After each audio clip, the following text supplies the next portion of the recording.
Pilpres masih 2 tahunan lagi, masih cukup lama. Tapi persiapan menuju Pilpres bagi yang punya syahwat nyapres, rasanya waktu itu sudah dekat. Maka persiapan pun dibuat sedetil mungkin, bahkan penampilan diri pun dibuat lagaknya seperti ulama yang sehari-hari tak lepas dengan songkoknya. Bagi yang niat nyapres, penampilan kudu diubah. Membiasakan sehari-hari berkostum takwa dengan syal menjuntai di leher, semua jadi tampak alim. Tak lupa doa, jika mesti berbicara di hadapan komunitas tertentu. Salam penutup yang biasa disampaikan pada setiap sambutan pun dihafalnya dengan baik, disesuaikan dengan komunitas yang ada.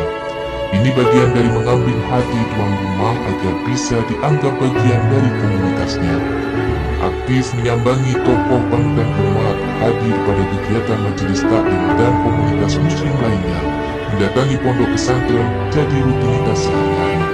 Meski jabatan publik yang disandangnya sebagai menteri tidak menyurutkan langkahnya untuk bersafari, ada saja yang ditawarkan sebagai bentuk kerjasama dengan instansi yang dipimpinnya, itu agar tidak terkesan jalan-jalan mengabaikan pekerjaan selaku pejabat publik. Kepedulian pada pondok pesantren dan komunitas muslim menjadi meningkat, seolah berlomba berkejaran dengan waktu dalam menegakkan syiar agama, seolah bagian dari pertanggungjawaban yang akan dibawa nantinya di hadapan Tuhan.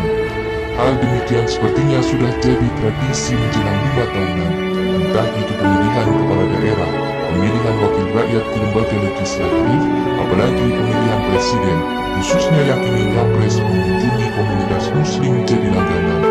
Berharap elektabilitas naik menjadi modal dilirik partai politik untuk mengusungnya. Untuk Pilpres yang masih 2 tahunan lagi, persiapan menyambutnya jauh hari sudah dilakukan. Meski belum ada partai resmi mengusungnya, tetap saja pasang kuda-kuda jauh hari, siapa tahu dirinya yang terpilih. Persiapan sudah dimulai, selanjutnya tinggal tancap gas saja, tidak memulai dari nol. Bagaimana jika dirinya tak dapat tiket sebagai capres atau cawapres? Sedih pastilah yang dirasa, apalagi nilai rupiah yang digelontorkan tidak sedikit. Tapi mau apa lagi?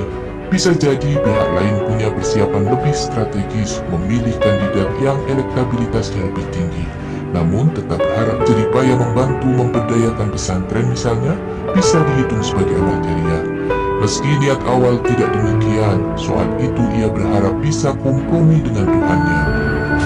Mendadak alim itu bagian dari strategi menjinakkan umat Islam khususnya agar ia bisa dilihat sebagai pribadi yang bekerja dengan sandaran ibadah. Meski sebelumnya perangainya tidak mencerminkan demikian, bahkan jauh dari itu. Ia tidak merasa risih memilih peran yang sebenarnya bukan di situ tempatnya mengabdi. Demi jabatan yang diinginkan, jabatan yang lebih tinggi tentunya, mengubah peran menjadi lumrah dilakukan. Semua mendadak alim berebut menjadi paling alim, maka seperti parade peragaan busana muslim saja layaknya. Sehari-hari bukan lagi jas atau kemeja batik yang dikenakan, tapi pakaian kuku koleksi berbagai warna dan corak, menjadi rajin sholat berjamaah sambil menyapa jamaah dengan keramahan tingkat tinggi. Tentu tidak hanya komunitas Islam yang didatangi, tapi juga umat agama lain, maka tampil di Vihara Buddha pun dilakukan. Meski bukan pada hari keagamaan, seperti orang tidak punya kerjaan, hanya sekedar datang menyapa komunitas Tionghoa di sana. Tidak lupa sudah siap dengan pakaian khas Tionghoa warna merah menyala atau bahan kain hitam legam mengkilap, merasa tidak jengah meski jabatan yang disandang tidak punya korelasi dengan aktivitas yang dilakukan. Beda jika yang melakukan itu seorang kepala daerah yang memang berdiri di atas semua golongan, menjadi lumrah jika hadir dalam kegiatan umat beragama meski tidak sampai ikut dalam peribadatannya. Anies Baswedan, Gubernur DKI Jakarta, selalu hadir dalam kegiatan keagamaan tingkat provinsi, datang memberi sambutan selayaknya sebagai kepala daerah, merasakan kebahagiaan warganya yang merayakan hari besar agamanya. Semua disesuaikan dengan tugas dan kewajiban selaku kepala daerah yang mengayomi dan memastikan perayaan acara keagamaan berlangsung dengan baik dan hikmat, memastikan bahwa bangunan toleransi itu tegak di wilayah kerjanya dengan seadilnya. Mendadak menjadi alim, intensitasnya akan terus naik meninggi sampai tak dapat dinilai nalar waras sekalipun. Makin mendekati pencapresan, akan makin cor-coran berlomba menarik minat publik melihatnya sebagai yang pantas untuk dipilih. Maka aksesori yang bisa menampakkan ia ahli akan terus dipakai, bagian dari pencitraan diri mendadak ahli. Jika ditanyakan siapa pejabat saat ini yang paling bisa disebut tokoh mendadak ahli pada 10 orang, maka 11 orang akan menjawab Erick Thohir. Ya, ET panggilan akrabnya yang paling pantas disebut pejabat yang tampilannya paling mendadak ahli. Sebagai Menteri Negara BUMN, dia lagaknya seperti Menteri Agama saja, bahkan lebih dari itu, lebih mendadak ahli.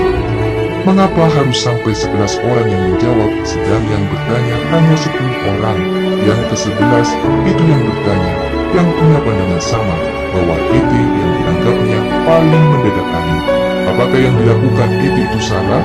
Sepertinya tidak ada yang salah. Buktinya Pak Bos tidak menegurnya, tapi setidaknya yang dilakukan meski itu baik menjadi mendadak ahli itu beretis. Tidak selayaknya pejabat meninggalkan tugas utamanya, tapi hal seperti itu sudah dianggap hal biasa.